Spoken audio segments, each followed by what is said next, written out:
Yo quiero agradecer a la doctora Patricia Galena su invitación, no solamente en esta sesión, sino desde hace varios años que me introdujo en lo que es la búsqueda de archivos y bibliotecas relacionadas con el Segundo Imperio.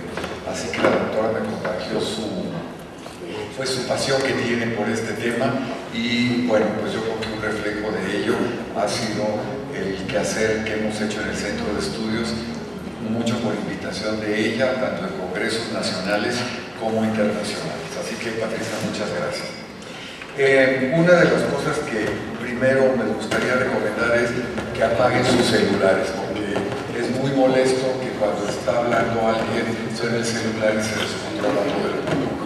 Segundo, pedirles a los ponentes que midan su tiempo también para que ninguno se extienda más que el otro y cada quien tenga su tiempo para dar después pie a las preguntas que seguramente el público va a hacer.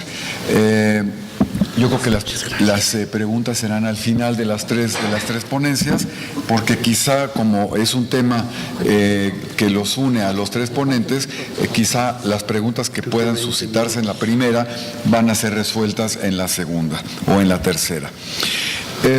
Voy a dar primero la palabra al maestro doctor José Antonio Gutiérrez, quien es profesor auxiliar en letras por el Instituto de Educación y Ciencia de España, licenciado en Filosofía por la Universidad del Valle de Atemajac de Guadalajara, licenciado en Sociología por la Universidad Nacional Autónoma de México, maestro en Historia de México y doctorado en Historia por la misma universidad. Desde 1984 es catedrático en la Universidad Autónoma de Aguascalientes e investigador de la misma desde 1987. Universidad en la que ha desempeñado varios cargos. Ha sido coordinador del doctorado interinstitucional en Ciencias Sociales, sede Aguascalientes, y miembro del Sistema Nacional de Investigadores. Bueno, ha recibido diversas distinciones, algunos entre sus libros son Jalostotitlán a través de los siglos, Historia mínima de Aguascalientes, Los Altos de Jalisco, El pasado en el presente de Ocampo, Los Altos de Jalisco durante la Guerra de Reforma y El Imperio de Maximiliano. Pues tiene la palabra, doctor Gutiérrez. Muchas gracias. Antes que nada, mi agradecimiento a la doctora Patricia. En realidad, a ella me invitaba como un experto en la materia, pero les voy a decir que yo no soy un experto. Me metí en la materia precisamente con el tema del libro que saqué en los Altos de Jalisco durante la Guerra de Reforma y el Imperio. Y desde allí me tomo como experto, le digo yo, bueno, se lo guardo y le agradezco la distinción. Yo en realidad mi investigación durante los 30 años que llevo ha sido principalmente sobre la historia colonial mexicana y fundamentalmente historia de la Iglesia. Es a lo que me he dedicado casi fundamentalmente, aunque me he metido en la región de los Altos como alteño. Dicen que soy, como dice, de nacimiento, aunque no originario de nacimiento, aunque no de adopción, como dice la canción. Y por esta razón, ese amor a esta región tan rica en historia, pues he tenido muchas incursiones en la historia de los Altos de Jalisco. Bien, en esta mañana voy a tratar el tema sobre la Ley de Educación expedida en diciembre de 1865 por Maximiliano II. Me preguntaban por qué Maximiliano II, porque es el emperador número 2 que tenemos en la República Mexicana. El primero fue Agustín de Iturbide y el segundo fue Maximiliano. Por eso le pongo segundo, no porque fuera él que viniera desde los Austrias como Maximiliano II.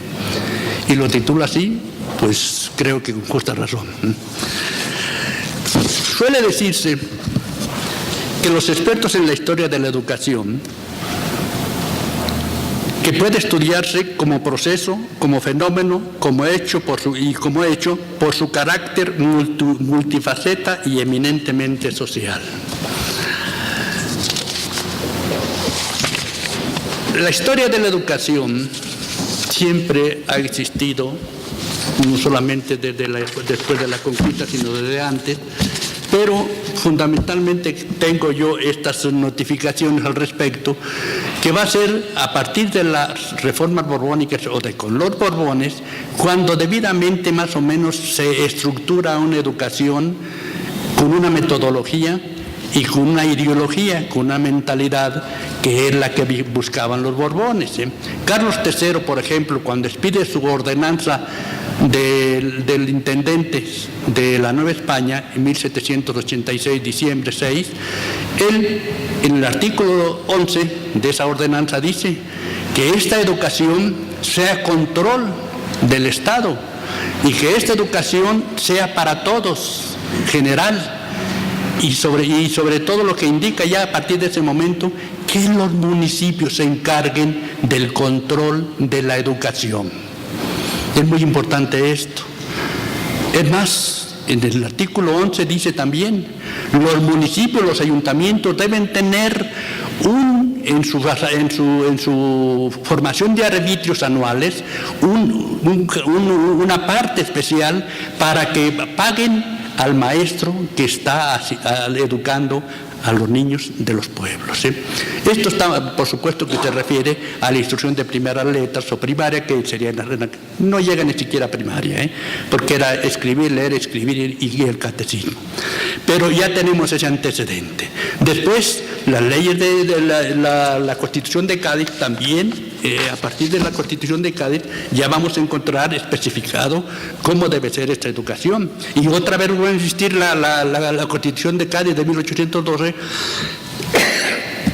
que los ayuntamientos sean los encargados de la educación en este sentido. Por esta razón, Ramos Arizpe, cuando va, que es uno de los que están presentes en la Constitución de Cádiz, o más bien en las leyes que forman las leyes de Cádiz, él insiste en esto: establecer un mayor número de escuelas en las colonias españolas, influencia que reflejó en la Constitución de Cádiz en 1812.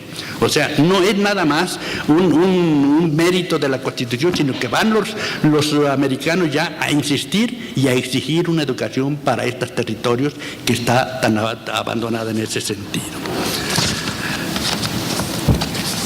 Después, esta educación, pues ya viene la independencia. Al parecer no se pierde el interés por la educación, pero como que no hay una ruta específica en referencia a la educación. No la vamos a encontrar sino a partir de 1833, cuando expide el decreto Gómez Farías en este caso sobre la educación y cómo debe llevarse en ese sentido. Y finalmente, después nos vamos a encontrar con esta dirección que la forma precisamente Valentín Gómez Farías en 1873-34, en que determina que ya hay escuelas, aunque es una ley de instrucción para el Distrito Federal. Él determina que en todas las parroquias hay escuelas y que se haga extensivo no solamente en el Distrito Federal, sino en todo el país, no nada más para el Distrito Federal. Por lo menos ese es el espíritu que encontramos en este decreto de 1833. Voy a amplio porque quiero llegar definitivamente a lo que es el tema final. Finalmente, el plan de Ayutla resultó un esperanzador para la educación, pues cobró nuevos bríos bajo la influencia liberal. El Estatuto Provisional de la República de Comonfort, de mayo de 1856, estableció que el poder público respetara la libertad de enseñanza, muy avanzada en este sentido. Y finalmente la Constitución de Cádiz, la Constitución de 1857, significó para México un importante avance al decretar los derechos del hombre y del ciudadano y abrir las puertas a la libertad de la enseñanza. Ahora sí, digo yo, se echan los cimientos de la educación, pues al liberarla de monopolios la hacía accesible a todos los mexicanos. Además, la consideró una de las cuestiones más importantes de los pueblos e inminentemente ligada al problema social.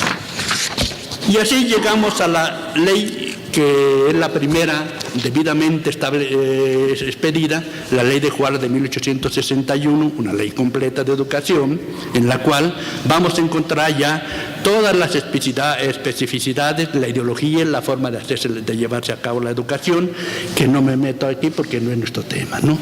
Pero es importantísima esta ley de instrucción pública de 1861, porque principalmente divide a la educación primaria en dos y establece en la elemental un sistema muy ambicioso al incorporar a la currícula abundantes materias. Y si vemos el listado de materias que incorpora, es fabuloso en este sentido, ¿no? Lo más sobresaliente de esta ley, digo yo, es que planteaba una escuela modelo, porque a la vez que impartía la educación primaria elemental, complementaría con otros conocimientos y daba oportunidad a que sus egresadas pudieran prestar servicios como profesores en las mismas. Le llama la atención lo variado de las materias del currículum, pues comprende desde español, castellano, latín, matemáticas, álgebra, todo eso, comprende también teneduría e incorpora inglés y francés. Fíjense que es interesantísimo eso, cosa que no lo tenemos en la actualidad, en la primaria, en la primaria. Y así llegamos a lo que es nuestro tema, que es la ley de Maximiliano, la ley de educación de Maximiliano. Una vez que llegó Maximiliano a la Ciudad de México, comenzó a dar forma a su gobierno. En abril de 1865 promulgó el Estatuto Provisional del Imperio, en el que delineó la división del territorio del país en 8 divisiones y en 50 departamentos. No sé si está ahí el mapa. Ahí está el mapa para que si lo quieren ver. Esos son los departamentos, son los 50 departamentos, ¿no? Y en cada distrito municipalidad, como apasionado de las ideas liberales, lo organizó desde esta perspectiva, o sea, dándole la importancia a la municipalidad en este caso, ¿eh? ¿Cuáles eran, le pregunto yo, las ideas que Maximiliano quería plasmar en la educación? Como principio, las diversas medidas que dará al respecto coinciden con las preceptuadas en la Constitución de 1857 y las leyes de reforma. Se las perfila al ministro de Instrucción Pública y Cultos, Manuel Siliceo, en una carta de junio de 1865. Al manifestar la urgencia de organizar la instrucción pública, le externa que la elemental debía ser gratuita y accesible. Es la primera vez que se habla de gratuita de educación primaria. La ley de Juárez no lo dice, ni lo indica, ¿eh? Sí la indica obligatoria, pero no gratuita, ¿eh? También que la filosofía debía ser la materia esencial de la educación, pues además de ejercitar la inteligencia, enseñaba al hombre a conocerse a sí mismo y a conocer el orden y moral de la sociedad. Le decía en la carta a Siliceo, ¿eh? O sea, para que veamos que no era un primerizo que llegaba nada más al aventón y que venía con unas ideas, como frecuentemente se dice, aventureras, que decían ayer algunos de ellos, ¿sí? No traía ideas tan aventureras, ¿sí? Un decreto publicado en julio en el Diario del Imperio de ese mismo año dice que la educación primaria sería obligatoria y que se encargaran de ella las autoridades políticas. También ordena a los padres que manden a la escuela a sus hijos de entre 5 y 15 años, so pena monetaria. Así dice el estatuto, el decreto, ¿eh? O sea, en este sentido es la obligatoriedad para todos, ¿no? Así como que los preceptores de las cabeceras municipales organizaran academias los sábados y días festivos. Fíjense qué curioso.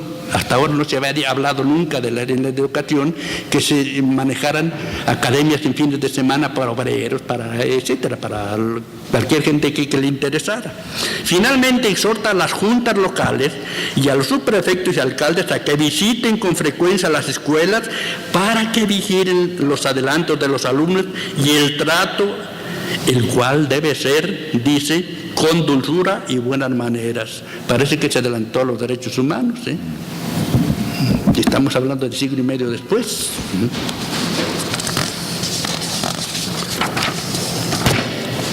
El primer documento en que externó sus ideas y métodos de organización sobre la educación fue el decreto de septiembre del 16 de septiembre de 1865, por el que establece la Escuela Imperial de Servicios Públicos. Manifestaba que su objetivo era formar individuos instruidos capaces de desempeñar debidamente las diferentes funciones civiles y militares del imperio. Especifica que el tiempo para los alumnos que no iban al servicio del ejército sería de 4 años, pero no podían estar en la escuela más de 6 años. O sea, les ponía un plazo para aquellos que se quedaban en las escuelas viviendo su vida, ¿no? A los 6 años o salían o salían, no más.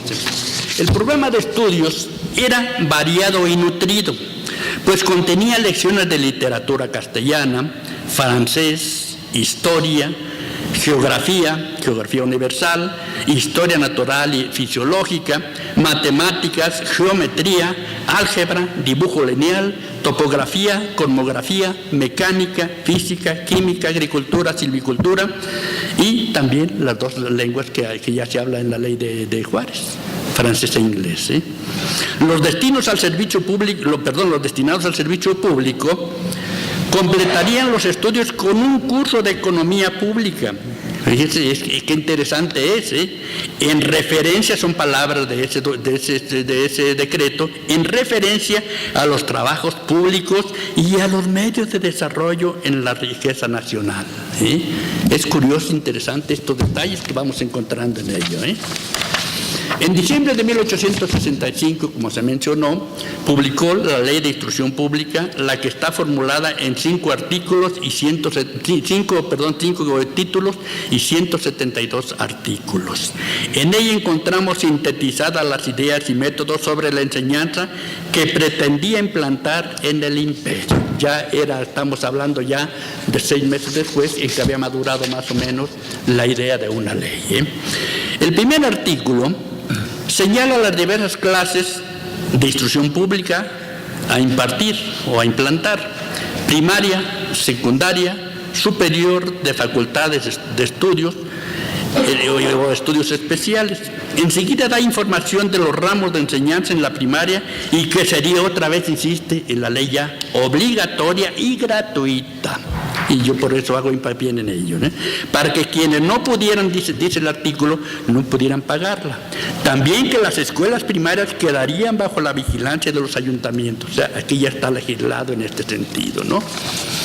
La instrucción secundaria sirve de preparación para los estudios mayores, dice el artículo, y se daría en establecimientos públicos o privados, aunque los llevados en privado solo serían válidos mediante su incorporación. Ya encontramos el control del Estado, la necesidad del control del Estado. Y para abrir un establecimiento privado se necesitaba la autorización del Ministerio de Instrucción Pública, y como todo establecimiento estaba bajo la vigilancia del gobierno, instaura el cargo de inspector de instrucción pública. Y no, el cargo de instructor de instrucción pública no aparece en la ley de Juárez, aparece ahora. Allá lo menciona como auxiliar o algo así, no recuerdo porque yo no la conozco muy a fondo, pero ya alguna otra lo dirá posteriormente, ¿no? Entre los aspectos que debemos resaltar de esta ley en la enseñanza secundaria y que son de gran importancia están los lineamientos pedagógicos. Ordena que los maestros dieran las lecciones oralmente, fundadas en textos aprobados por el gobierno, que ninguna materia podría enseñarse sin texto aprobado, el texto de educación primaria, ¿no? Que las obras propuestas como texto debían contener cuanto al ramo conviniera saber a los alumnos.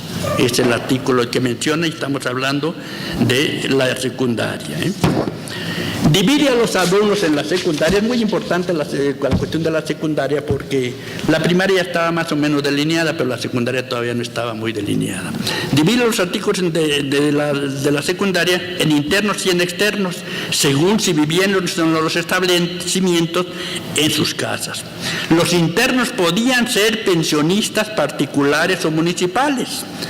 Dice el artículo 33, es interesantísimo, esto a mí me pareció muy importante. Cada municipalidad de 5,000 habitantes o más tiene la obligación de mandar al liceo de su departamento un alumno interno que escogerá de los más aprovechados de su escuela primaria, donde la preferencia en igualdad de circunstancias, dando la preferencia en igualdad de circunstancias al huérfano, al más pobre o aquel cuyos padres hayan prestado más servicios a la misma municipalidad. Aquí al final parece como que se le fue la mano, porque aquí le da opción a la subjetiva, a la discrecionalidad, o aquel que hubiera, ¿quién era el que calibraba esos servicios a la municipalidad? Pues probablemente el interesado, el grupo interesado, ¿no? Y no, entonces se desviaban de que fueran los más pobres o los huérfanos. Digo yo, es un comentario que lo hago en ese sentido, ¿no? La ley cuidaba mucho de la moralidad y de la disciplina y contemplaba la posibilidad de la expulsión. Dice el artículo 54, podrá negarse la admisión a un alumno que hubiere sido excluido de otro establecimiento, mas queda a los padres el derecho de ocurrir al Consejo de Instrucción Pública. Fíjense bien, no que ahora los alumnos los corren de las escuelas y ahí va con el director. Y el director te dice, no, pues yo no puedo hacer nada. Ve a la dirección de instrucción, pues tampoco puedo hacer nada. Y se echan la bolita unos a otros, ¿no? Aquí está, Consejo de Instrucción Pública, que es el que debería definir eso, Encontramos que la ley establece por primera vez la colaboración necesaria entre la escuela y el hogar. No habla la ley de Juárez en este sentido, Dice el artículo 61, como necesario para obtener esta importancia parte de la educación, que los padres de los alumnos cooperen a ello. Por su parte se establecerá a este fin entre ellos, los directores y los profesores, la más estrecha relación. ¿Qué nos están hablando ahora las reformas de la ley de educación? Lo mismo. En cuanto al profesorado, encontramos algunas novedades. Dice el artículo 73, el profesorado constituye una carrera honorífica en el orden civil e impone obligaciones y derechos determinados por la ley. No nada más derechos, obligaciones y derechos por la ley. Frecuentemente nos vamos nada más por los derechos. Para desempeñar las funciones, no sé cómo anda el tiempo. 5 minutos, bueno. Para desempeñar las funciones, la ley indica que el profesorado debía pasar un examen riguroso de acuerdo a estas reglas. Para los liceos y colegios se elegirían entre los que hubieran servido en los colegios con mayor aprovechamiento y desprendimiento. Los nombrados profesionalmente desempeñarían los empleos 3 años y después deberían sustentar un examen y si lo satisfacían, quedarían incorporados definitivamente y si no, serían removidos. O sea, es interesante que se hagan esos exámenes permanentes, frecuentes, que son simplemente evaluaciones o más bien evaluaciones, ¿no? No porque el maestro llega a los 15 años y tiene una plaza y después ya se olvida de todo. Perdón, pero no vamos por ahí, no debemos ir por ahí, También les decía, ninguno podrá faltar sin causa a una clase. Una clase solamente les permitían la falta. Una segunda clase por enfermedad deberían llevar ya su comprobante y autorización del médico o del ayuntamiento. No del sindicato, No del sindicato, perdón. Aclaremos eso, Otra novedad que encontramos en la ley es que establece por primera vez el cargo de inspector de clases. No lo habíamos visto hasta ahora, No sé cómo le llaman ahora, creo que le llaman, tutor, alguna cosa así, lo llaman así, ¿no? El que trascendería a nuestros días así, bajo el nombre de tutor. Dice el artículo 86, en los liceos y colegios se nombrará por el director uno para cada clase, que se llamará inspector de ella, eligiéndose para este cargo al que tenga mayor número de lecciones y cuya misión especial será la de representar a la clase entera, tanto respecto del director como respecto de los padres y tutores de los alumnos. No porque es mi compadre, los que tengan más lecciones, es decir, los más capacitados, o no porque es mi hermano, por lo que sea, ¿no? Ahí viene el asunto ¿no? Da lugar importante a las juntas consultivas de profesores, cosa que yo no sé si se maneja en nuestras escuelas ahora, las juntas consultivas, ¿sí? Las que debían tener al tanto al director del estado de la enseñanza y disciplina. También les competía resolver los castigos y aplicarlos, acordar la expulsión de los alumnos y cuestiones relativas a los planes de estudios. Entraba todo eso, ¿eh? Esa era pues las juntas consultivas, ¿sí? Anualmente remitían al Consejo de Instrucción Pública un informe sobre el estado que guardaba la enseñanza, ¿eh? Y pues podría seguir con muchas otras cosas que son muy interesantes, pero para terminar, porque ya se nos vino el tiempo, quiero simplemente dar unos ejemplos, terminar con algunas reflexiones, ¿no?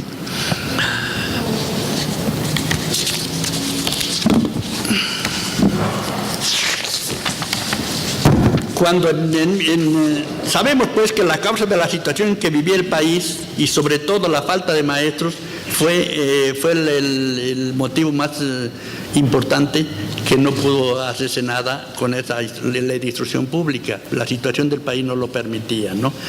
Pero para que nos demos un breve ejemplo, una breve noción de cómo andaban las cosas, les traigo dos ejemplitos por aquí de la visita que hizo el comisario imperial. Aquellas 8 comisarías tenían un comisario imperial para cada una. Y estoy hablando del comisario imperial de la comisaría número 4, que correspondía a Jalisco, a Aguascalientes, Zacatecas, Colima, Michoacán, Nayarit y no sé cuál otro, ¿no? Pero por ahí andaba, ¿no?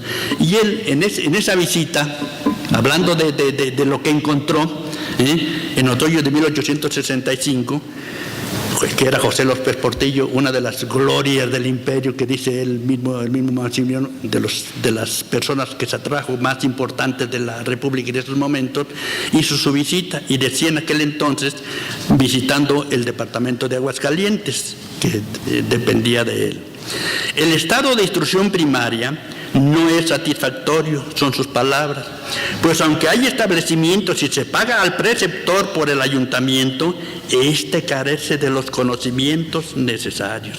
Noté con sentimiento que nada se ha hecho sobre el particular, le informaba al emperador, ¿no? Por lo tanto, el panorama que después manifestaría, pues no sería tan halagador como lo que estaba diciendo. El panorama del distrito de La Barca, por ejemplo, que era uno de los más grandes, La Barca en ese departamento, no era departamento, sino pertenecía al departamento de Aguascalientes, pero era uno de los partidos que se llamaban en aquel entonces, que llegaba hasta San Juan de los Lagos, hasta Tepatitlán y casi toda la región de los Altos, ¿no? El panorama del distrito de La Barca lo resume López Portillo así: cuenta con muy pocas escuelas, no obstante su extensión y el mismo de sus habitantes, hablando de que tiene muchos habitantes. Gran falta hace la escuela de niñas que el señor Velarde procura. Yo no sé si habrán oído mencionar a este hombre Velarde, que le llamaban el burro de oro, porque había acumulado más oro que los mineros de Tasco, y era el delegado en ese entonces de La Barca. Pero este interés en abrir una escuela de niñas no lo había podido lograr. En Tepatitlán hay 2 escuelas, una de hombres y otra de niñas. La primera en buen estado y la segunda en mal. En Atotonilco, que es una población considerable, no hay escuela, y la de Ayo, Jamay y Portezuelo apenas merecen este nombre. Los demás pueblos carecen absolutamente de ellas. Fíjese el panorama que estábamos encontrando en aquel entonces. Por eso no nos extraña que resuma él, ya para terminar, decía al final de este informe de la región: poco más o menos las mismas necesidades me encontré en todas partes. Un estado lamentable y doloroso, y muy atrasada la enseñanza primaria, porque la hacienda municipal es casi nula. Qué extraño, se pregunta él, es según esto el atraso del país en este punto y la situación lamentable que guardan los pueblos. Reparar tantos desastres no puede ser obra de un día, le decía el emperador. Será necesario el transcurso del tiempo y la consolidación de la paz, el patriotismo y la constancia de todos los ciudadanos para alcanzar estos beneficios. Y termino con estas palabras que para mí son lo que menos se puede decir, ¿no? Al final decía: poco o nada se ocupan del estudio de la gramática española, ni de la urbanidad teórica, de los elementos de geografía, ni del sistema métrico decimal, y aun respecto de la aritmética, no recuerdo que ningún niño haya podido practicar a mi presencia operaciones elementales en las visitas que había hecho. Es preciso, hace esta reflexión, que este ramo se organice por medio de disposiciones generales que provean de fondo la enseñanza, fijen sus métodos, la establezcan por todas partes haciéndola obligatoria y determinen los estudios propios de cada escuela, según su grado. Sensible en todo, dice al final, pero no por eso menos cierto. Parece, esto es lo que a mí me causó un poco de ruido, ¿no? Parece que los mexicanos no comprenden que la enseñanza es la base de toda mejora y el único arbitrio de seguir el remedio a nuestros males. Tal es la indiferencia que se ve. Solo complaciéndolos se iría difundiendo y perfeccionando estas instituciones que tenemos tanta necesidad. Muchas gracias. Muy interesante.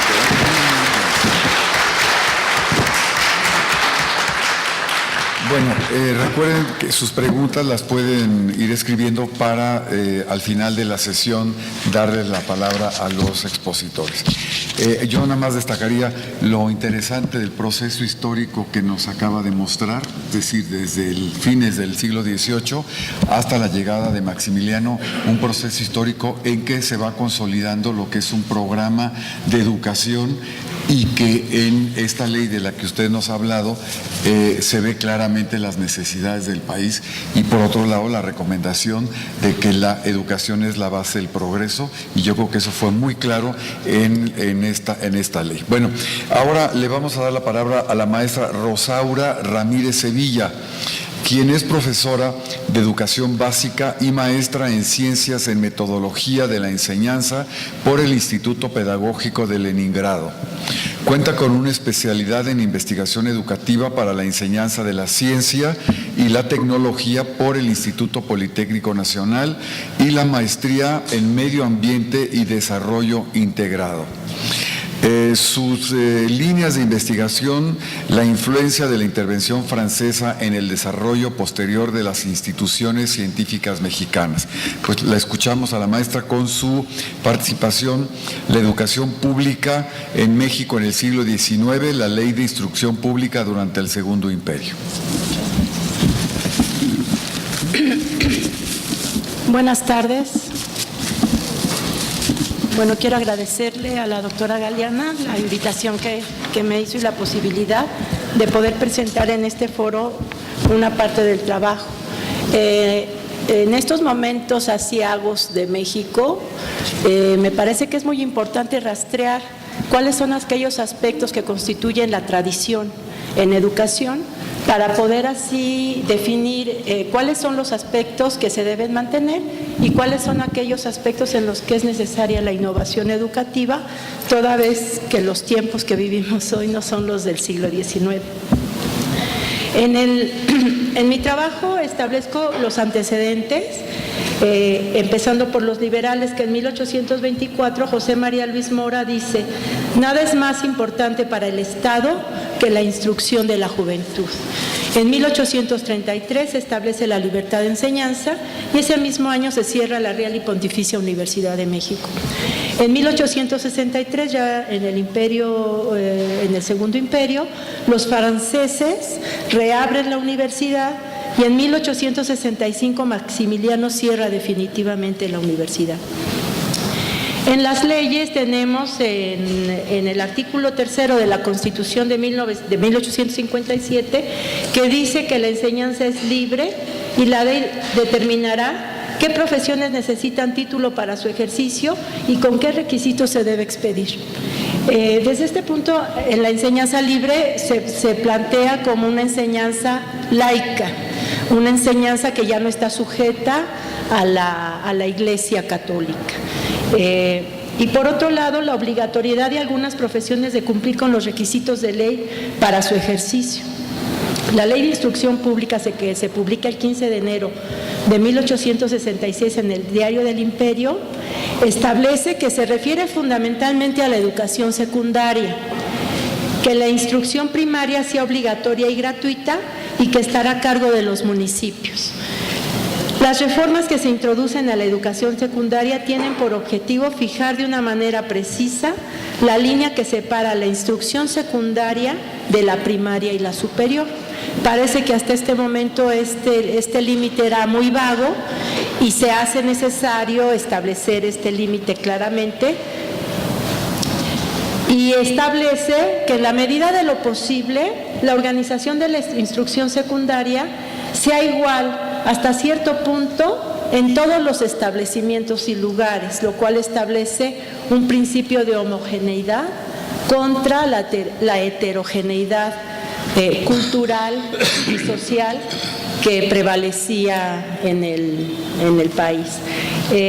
Comprenderá las materias mismas de la educación científica general, sirviendo al mismo tiempo de base para las dos ramas principales de la enseñanza preparatoria y que conducen el uno a las carreras literarias y el otro a las prácticas. Aquí también desde el punto de vista pedagógico se da ya esta separación entre las carreras que son fundamentalmente humanistas y las que se van a considerar como técnicas o prácticas. Los contenidos son impresionantes, es todo un reto en ese momento. En la ley dice: Vuestra Majestad recomienda el estudio de las lenguas clásicas y vivas y de las ciencias naturales.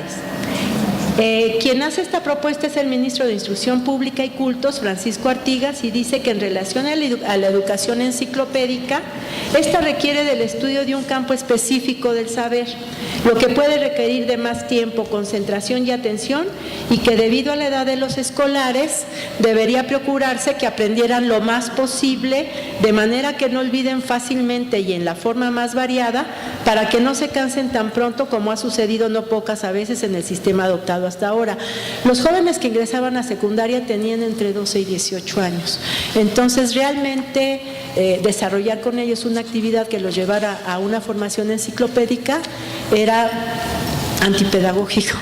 Y aquí, digamos, no lo dicen así, pero sí dicen, lo olvidan fácilmente y no aprenden finalmente nada. Entonces, se trata ya no de tener una formación enciclopédica, que es una formación que tiende a la especialidad, sino que se ha establecido el del estudio simultáneo, que es el que se observa generalmente en los establecimientos de Europa. Es decir, no va a ser en solo un área del conocimiento, sino que van a tomar matemáticas, historia, geografía, de una manera más general.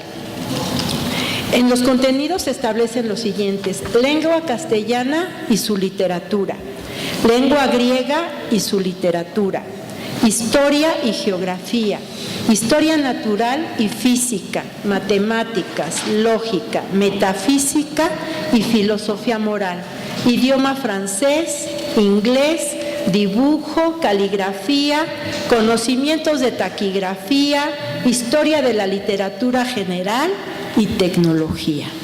En las condiciones en las que el maestro Gutiérrez habla de cómo estaban las escuelas primarias, verdaderamente estos contenidos eran un reto no solamente cultural, ¿no? Estaban mucho más allá de lo posible para la gran mayoría de la población. Para ingresar al nivel secundario, la ley estableció que los alumnos deberían, además de presentar un examen para comprobar que han cumplido con la formación primaria, y los aspirantes deberán mostrar un certificado expedido por personas legalmente autorizadas.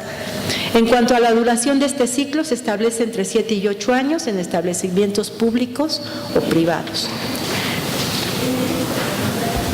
En cuanto a esta dificultad en el aprendizaje que ya se percibía, se establece que la lógica metafísica y moral elementales, en vez de hacerse en los primeros años, se haga en los últimos cursos de la instrucción secundaria, como complemento de las materias aprendidas y preparación para las que se han de aprender en los estudios mayores. Y aquí, digamos, ya se establece un principio de aprendizaje que va desde lo más simple a lo más complejo. Se establece una escuela especial, la de filosofía, con el objeto de formar a los futuros profesores, y se le dará a la filosofía, como merece, su lugar como ramo principal de los estudios mayores. Digamos, esto es importante porque se establece como necesaria la formación docente, es decir, la preparación para no solamente conocer el campo de conocimiento, sino tener todo un marco conceptual que pudiese servir y abonar a los principios de la educación.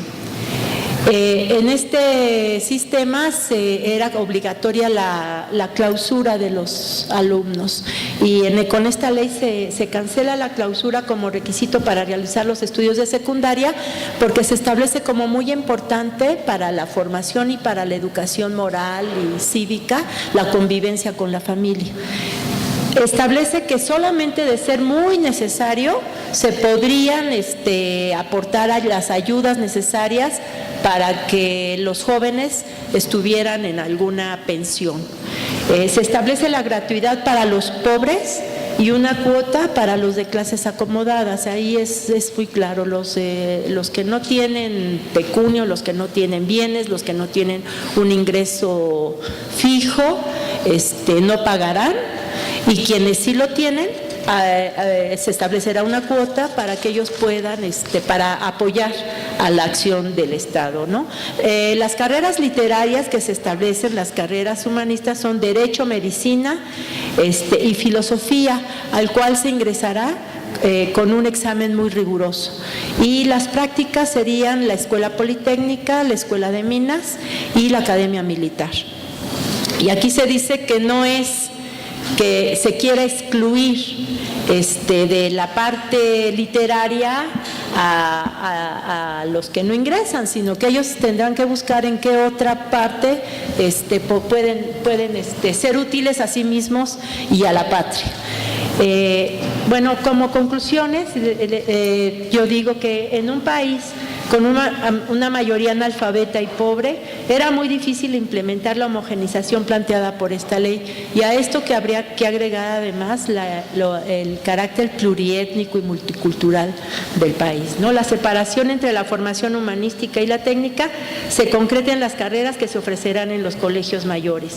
El método que se propone para la instrucción secundaria es el mismo que hoy en día se practica en el nivel secundario, ¿no? Es, digamos, un sistema, una visión lineal, con las materias separadas, y donde se supone que se oferta una formación básica complementaria a la primaria, y que servirá de base para la formación en el nivel que sigue, que es la preparatoria. Para una población analfabeta, el programa de la instrucción secundaria representaba una gran complejidad. Una novedad es la introducción de la tecnología como una enseñanza fundamental en el nivel de secundaria. Aquí se planteaba la enseñanza, por ejemplo, de las máquinas, y a mí me parece que es como un resabio de esta visión sansimoniana de la educación francesa. El requisito de presentar un examen para el ingreso supone la exclusión. Se establece como principio del aprendizaje abordar de lo sencillo a lo complejo y se establece como necesidad la formación de los profesores que se harán cargo de este nivel. En este sentido, me parece que hay muchos elementos que se establecen en esta ley y que después se quedan en la creación de la Escuela Nacional Preparatoria. Después sabemos, por ejemplo, la importancia de la formación de maestros con la fundación de la Escuela Normal de México en 1885 y muy posteriormente, digamos, la concreción de lo que sería la Escuela Politécnica, que sería la creación del Instituto Politécnico Nacional, ¿no? Pero esto ya en el siglo XX. Muchas gracias.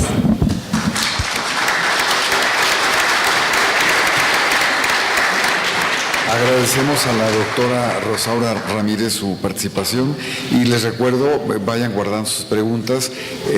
Yo creo que es muy complementaria con lo que habló el doctor Gutiérrez y yo quizá resaltaría aquí el énfasis que hace en la educación básica con esos elementos tan enriquecedores como lo era hasta hace relativamente poco, por lo menos en algunas escuelas, la enseñanza de latín y del griego en la preparatoria, que hoy ha desaparecido, la insistencia en la educación a través de las humanidades, y me llama mucho la atención también lo de la taquigrafía, porque pues yo no tenía ni idea como una materia que también se daba hasta hace algunos años en la secundaria, ¿sí?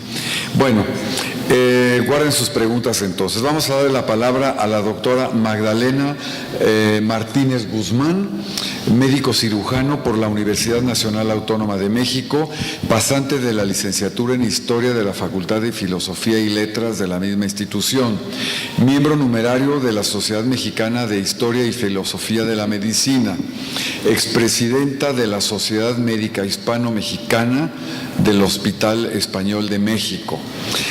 Pertenece a ARISI desde 1998, conferencista en diversos congresos sobre el Segundo Imperio, en congresos internacionales como en Bruselas, en París, entre otros. Y entre sus publicaciones está Sociedad Médica del Hospital General de México y coautora del libro El Centenario de la Fundación del Hospital General de México. La doctora nos presenta su participación del proyecto de reglamento de hospitales militares del emperador Maximiliano.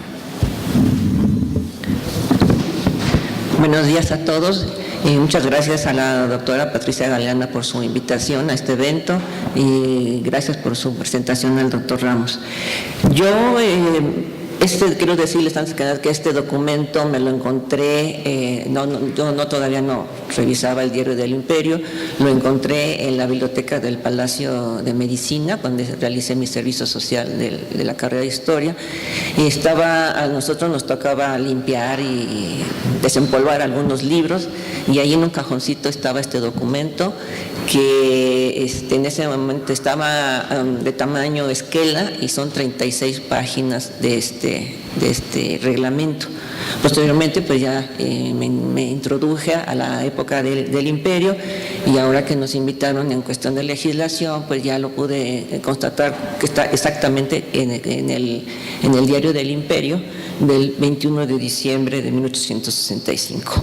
En esta plática quisiera primeramente darles una pequeña introducción al marco histórico del servicio de atención médica que se tenían los militares antes de la llegada del emperador Maximiliano y posteriormente un pequeño análisis de este documento. Como antecedentes históricos diremos que desde el arribo de la soldadesca que acompañó a los conquistadores españoles, sus miembros se vieron involucrados en múltiples batallas en donde fueron heridos o cayeron en enfermos presos de alguna epidemia.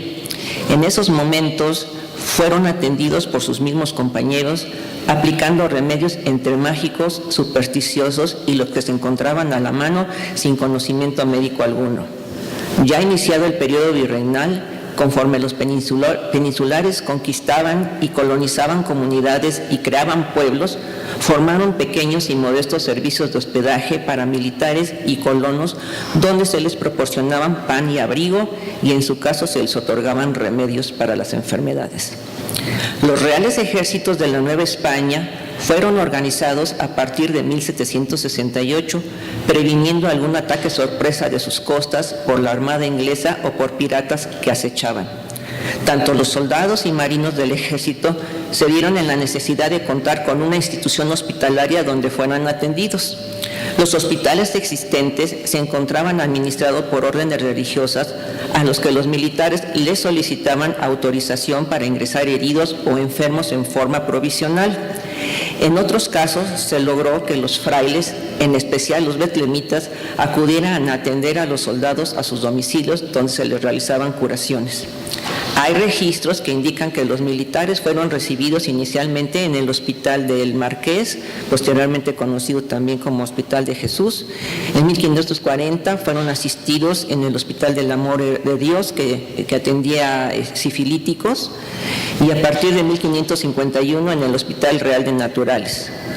En 1786 se reconoce que en una sección del Hospital de San Andrés, mediante la contrata era un contrato o convenio para albergar a los militares, pagándose por estancias la cantidad de 2 reales 25 centavos por cada persona.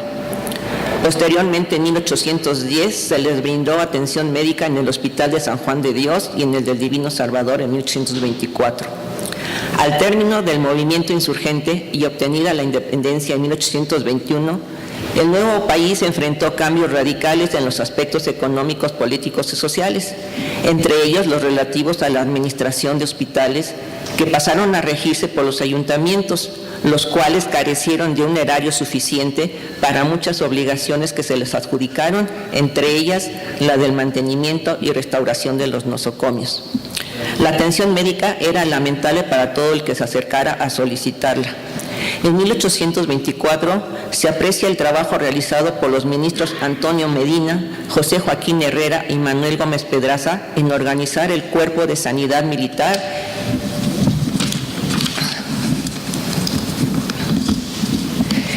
y el de construir un edificio para su hospital.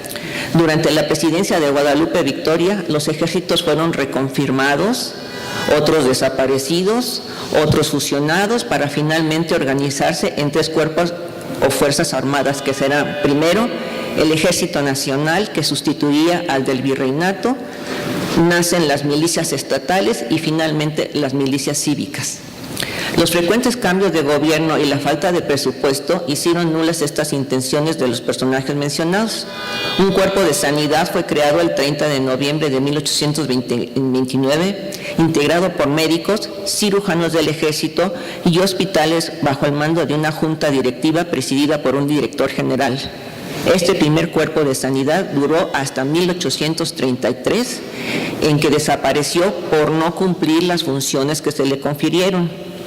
Los militares siguieron atendiéndose en hospitales civiles mediante contratas o en hospitales temporales como los de Matamoros y Tampico. Edificios propios solo se contaron con los de Veracruz, San Luis Potosí y Perote. Durante el gobierno del presidente Mariano Paredes y Arrillaga, se expidió un decreto el 12 de febrero de 1846 que estableció la organización del Cuerpo Médico Militar. 3 días después se publicó su reglamento, así como el reglamento para hospitales que ordenaba la creación de dicho nosocomio con el nombre de Hospital de Instrucción Militar. El mismo presidente Paredes designó al coronel médico cirujano Pedro van der Linder, de origen belga, como inspector general del Cuerpo de Sanidad Militar, y a su vez este médico convenció al presidente de la necesidad de construir un edificio propio para la atención médica de los militares.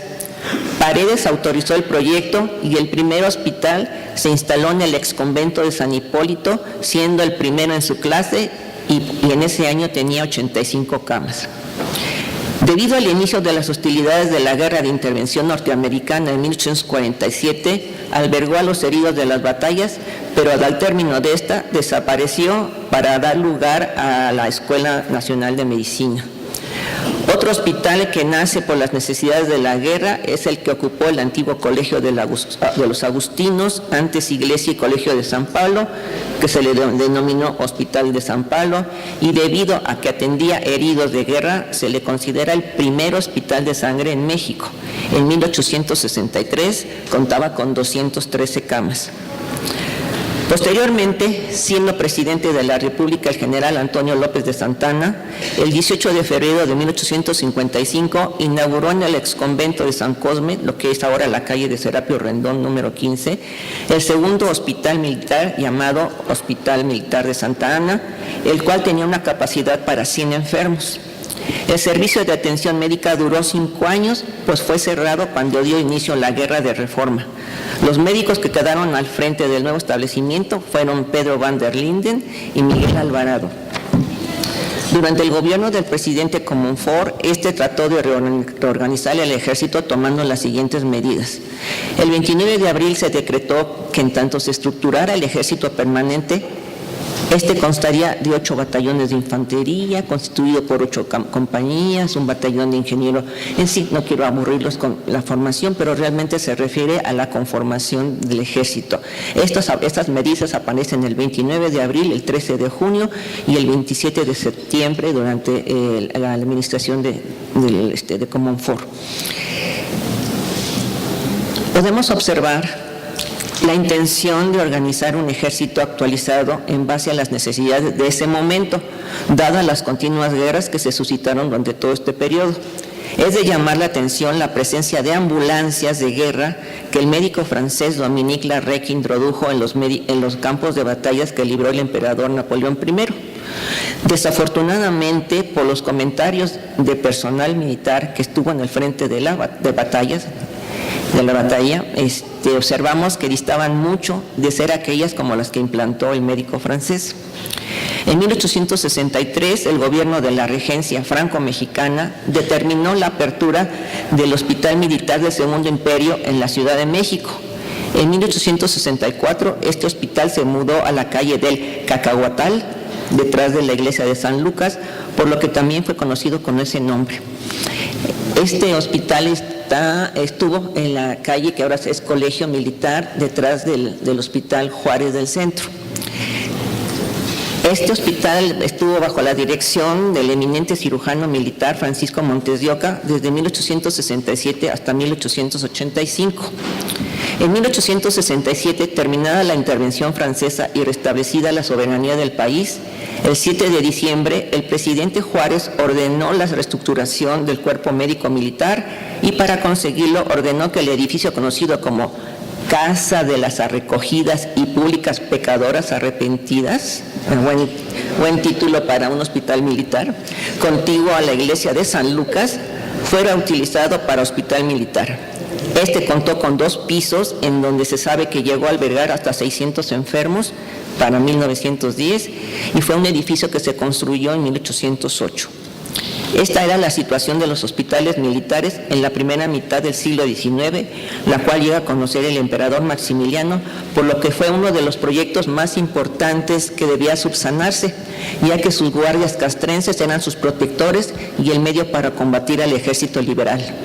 Refiriéndonos a la legislación de los hospitales militares del Segundo Imperio, diremos que el emperador Maximiliano redactó un proyecto de reglamento firmado el 15 de diciembre de 1865, el cual apareció completo en el Diario del Imperio el día 20 de ese mismo. Tal documento, muy amplio por cierto, inicia con un gran objetivo en el que plantea que es, abro cita, urgente plantear y organizar los establecimientos hospitalarios en que los soldados, heridos o enfermos sean atendidos con el esmero e inteligencia debida. Cierro cita. Este manuscrito consta de 73 artículos que corresponden a párrafos específicos y estos a su vez constan de diversos apartados. Hablando de ellos en forma muy general, diremos que 1. El objetivo en general del servicio de hospitales es la curación de militares enfermos o heridos en actividad de servicio. 2. Los establecimientos para el servicio de hospitales son permanentes y temporales. También las ambulancias y los almacenes con su contenido, que son los muebles y las medicinas. 3. Otros establecimientos son los depósitos de convalecientes para recibir a militares que a su salida del hospital no estén en estado de reunirse a sus cuerpos. 4. El personal del servicio de los hospitales está conformado por el cuerpo de oficiales de sanidad, que comprende tanto a médicos como farmacéuticos. También el cuerpo de administración se circunscribe a oficiales de administración y soldados de sanidad. En este apartado se contiene el material del servicio de hospitales, como son mobiliario, efectos de consumo y medicinas. 5. Referente al personal de contabilidad y administración de los servicios. 6. La organización del cuerpo de sanidad militar está conformado por los médicos del ejército, que estarán encargados del ejercicio de la medicina y de la cirugía de los cuerpos de tropa en las ambulancias y en los hospitales. También se incluyen los farmacéuticos en los almacenes, en los hospitales militares y en las ambulancias. Dentro de este mismo capítulo se establece la presencia de un ministro de guerra y de un consejo de sanidad compuesto por un inspector general del cuerpo de sanidad, de 3 médicos principales y del farmacéutico principal. Este consejo desempeñará las atribuciones y se encargará, bajo la autoridad exclusiva del ministro de guerra, de la sobrevigilancia y dirección del cuerpo de sanidad militar, que será presidido por un inspector general. Luego el 7º es jerarquías de los oficiales. 8, quiénes van a estar subordinados a estos oficiales. El 9, atribuciones del Consejo de Sanidad Militar, que se encargará bajo su autoridad directa de vigilar y dirigir los ramos científicos del servicio, dando cuenta al ministro de todos los asuntos que requieren su aprobación. En caso de epidemia, el oficial de sanidad más caracterizado que se encuentre en el lugar de la aparición remitirá al Consejo un informe en el que consta la naturaleza e importancia del mal y los socorros que crea convenientes. 10, funciones de los médicos y farmacéuticos principales de primera y segunda clase. 11, condiciones para los ascensos de los oficiales de sanidad. 12, propuestas para el ascenso. La iniciativa concierne al Consejo de Sanidad. 13, lo relativo a condecoraciones, honores, uniformes, sueldos y gratificaciones.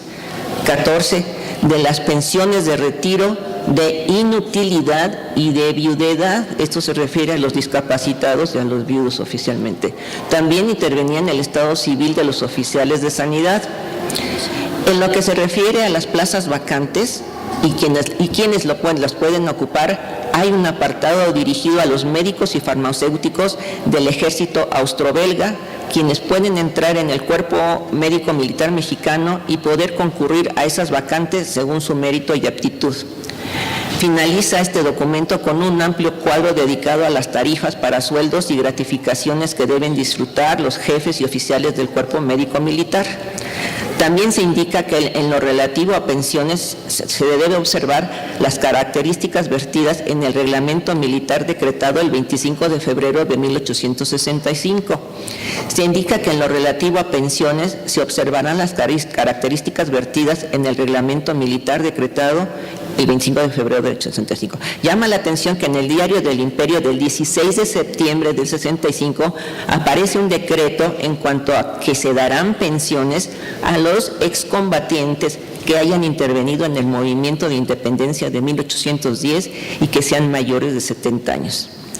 En cuanto a la conformación de la caballería, en la Ley Orgánica del Ejército decretada el 26 de enero de 1865, se indica la presencia de mariscales veterinarios.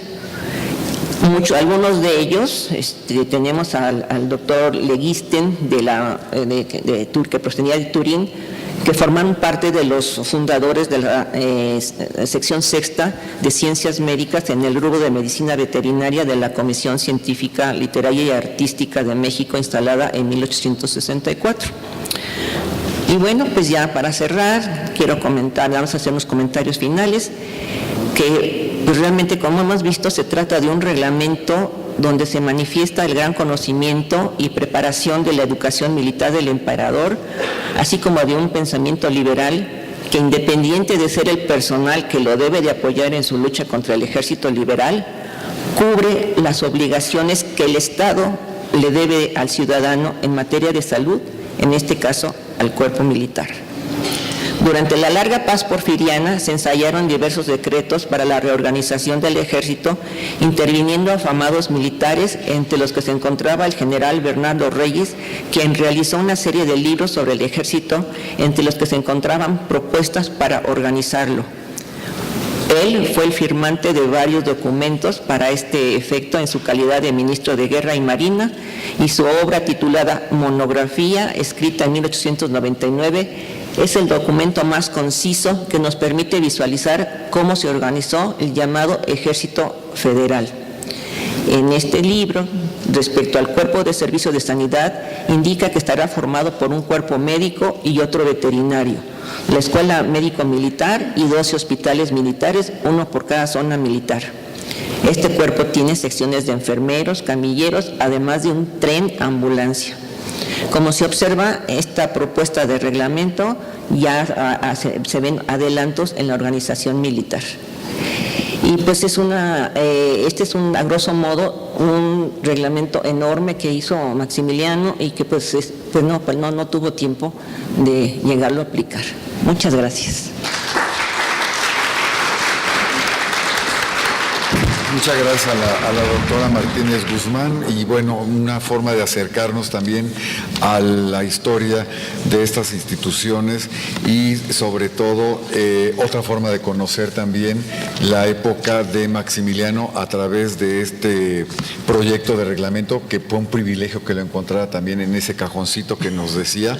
Ojalá que cuando buscamos en los archivos encontremos estos cajoncitos llenos de sorpresas. Bueno, nos han hecho sus preguntas, ya los ponentes tienen sus inquietudes, y le vamos a dar primero la palabra al primer ponente, al doctor Gutiérrez, para responderse a esas preguntas.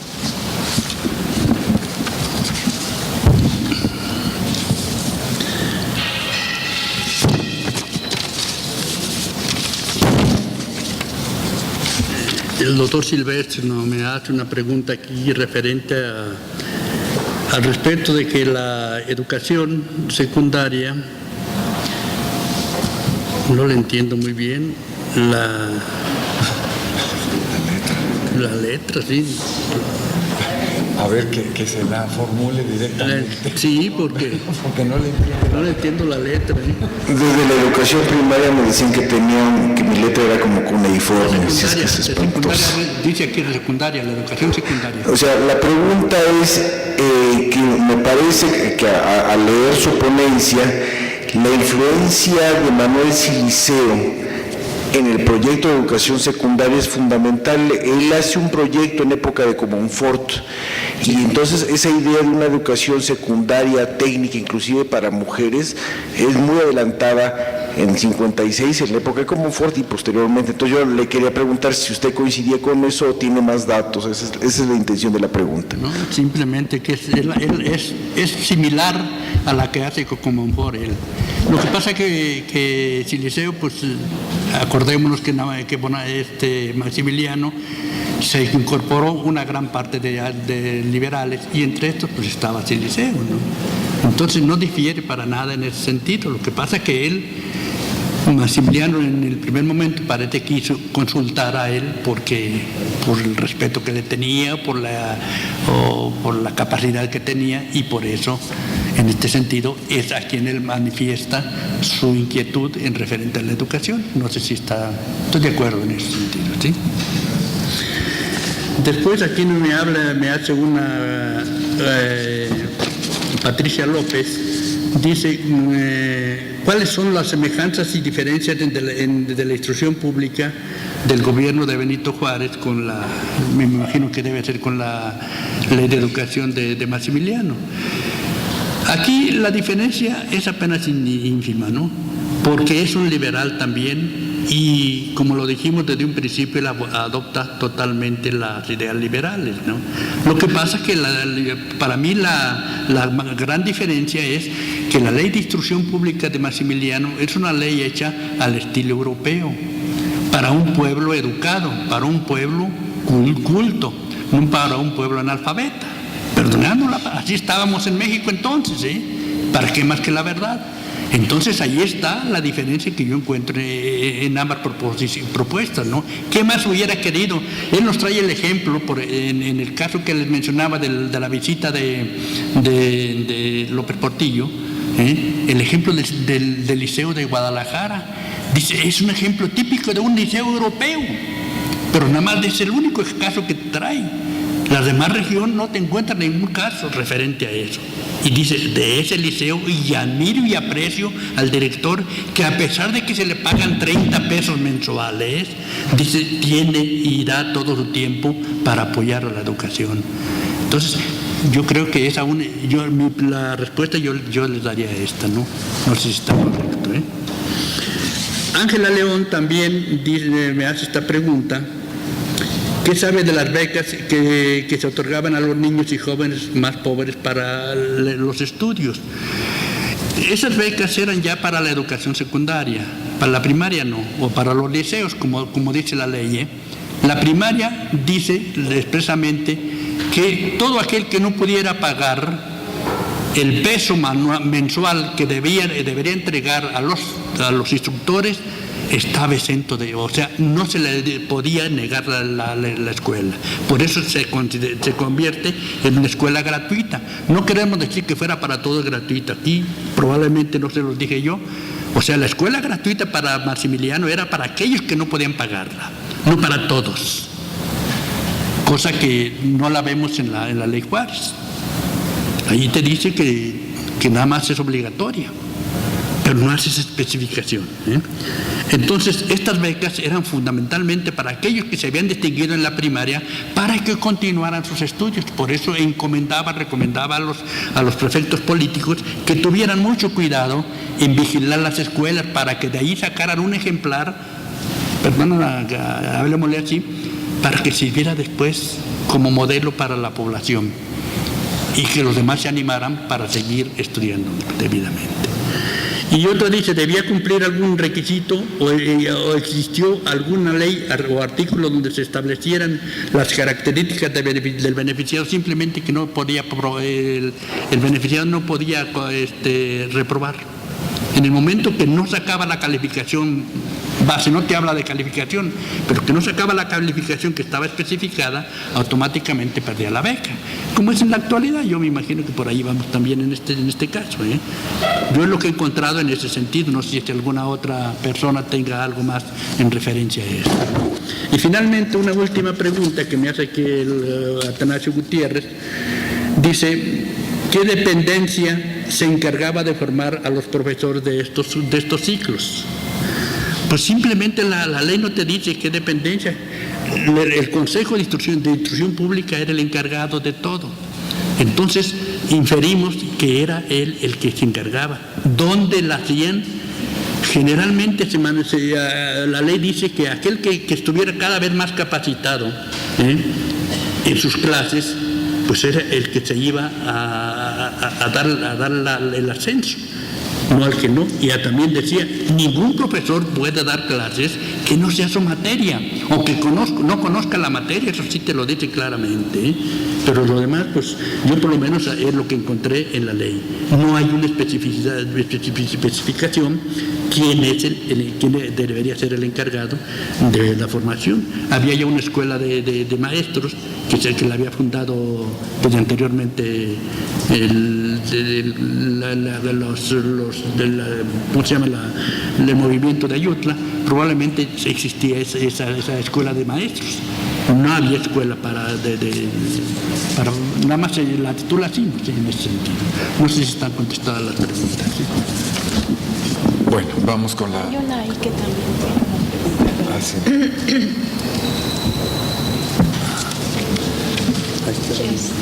Bueno, aquí tengo de Yolanda Reza. ¿Qué carreras se impartían en las instituciones superiores y dónde se ubicaban durante el imperio? Está la escuela del establecimiento, que así les llamaron en 1833 cuando cierra la Real y Pontificia Gómez Farías y el doctor Mora. Y se establecen una serie de establecimientos, entre ellos, está el de medicina, que es la antigua Escuela de Medicina que está en la Plaza de Santo Domingo, la de Derecho, que era entonces el establecimiento de jurisprudencia, que no sé exactamente dónde está, pero también está en el centro, y el de Filosofía. Y están las escuelas prácticas, que era la Politécnica, que es una institución que finalmente no se concreta en el Imperio. Está la de Minas, que está en Tacuba, y la Academia Militar. Y bueno, ahí les cambiaran el nombre, nada más les ponían Real Imperial Colegio de Minas, y después le quitaron del nombre lo imperial. Esas eran las carreras que se daban. ¿Hay alguna publicación de estudios recientes sobre la Ley de Instrucción Pública del Segundo Imperio? Hay algunos trabajos, no sobre la ley, pero donde sí revisan algunas, revisan en general cuál es la situación de la educación antes del Imperio y durante el Imperio. Hay algunos trabajos hechos, sobre todo relacionados con la educación técnica, hechos para el decanato del Instituto Politécnico Nacional. El josefismo promovió la educación de los campesinos, pero también se llevaron a cabo prácticas basadas en el utilitarismo. En este sentido, ¿qué medidas utilitarias promovió Maximiliano si es que retomó este precepto? Bueno, la ley se quedó en el papel, o sea, no tuvieron tiempo de implementar más que en aquellos establecimientos que ya tenían un curso, algunas de las normas que ellos establecieron. Yo podría decir que esta incorporación de lo tecnológico tenía este sentido del utilitarismo, porque era presentarle a los discípulos las máquinas y cómo funcionaban. Si nosotros pensamos que éramos un país no industrializado, esto debe haber sido, si se hubiera dado, hubiera sido maravilloso. ¿Por qué Maximiliano cerró finalmente la Real y Pontificia Universidad y cuáles fueron las alternativas para la educación superior? Porque bueno, la Real y Pontificia era una institución católica, y digamos, este es uno de los reveses que se da con los conservadores, ¿no? Que finalmente les cierra sus propias instituciones, la reabren los franceses y él la cierra. O sea, aquí lo que podemos ver era como también confrontación que pudo haber habido con la visión del ejército francés. Y la educación superior se dio en los establecimientos que perduraban todavía de la época republicana, que todavía estaban abiertos y que simplemente se sujetaban a las normas que se expedían durante el Imperio. Dice, parece que la formación humanística en esta parte era una parte esencial del proyecto republicano, del imperial también. Lo que yo creo es que son humanismos ontológicamente distintos. O sea, el humanismo imperial era un humanismo ilustrado a la europea. Yo supongo que cuando vienen no se imaginan lo que van a encontrar, el país que van a encontrar. Y el humanismo republicano es un humanismo austero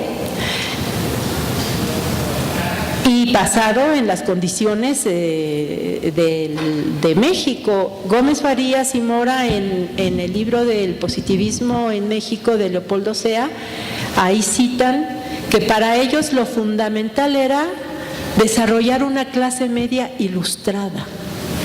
O sea, para ellos este conflicto, toda esta serie de conflictos que se venían dando en el país, de la confrontación entre los conservadores y los liberales, tenía que ver con la ignorancia, ¿no? Y entonces lo que se planteaban con los establecimientos que ellos habían propuesto y con la laicidad y la obligatoriedad de la educación era formar una clase media laica, e ilustrada.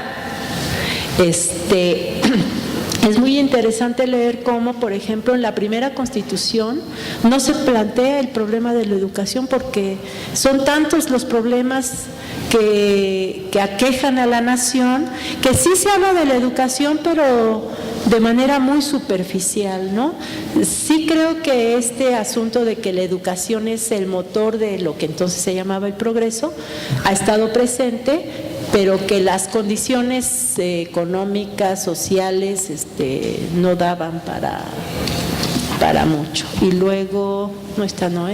Bueno, ya creo que es todo, ¿verdad? A ver, Nada más una acotación para la doctora. La clausura de la Universidad Pontificia no fue por ser católica, fue por ser clerical, que era el escozor que les causaba a los liberales. No es lo mismo católico que clerical, simple y sencillamente, nada más. Esa es la acotación. Gracias.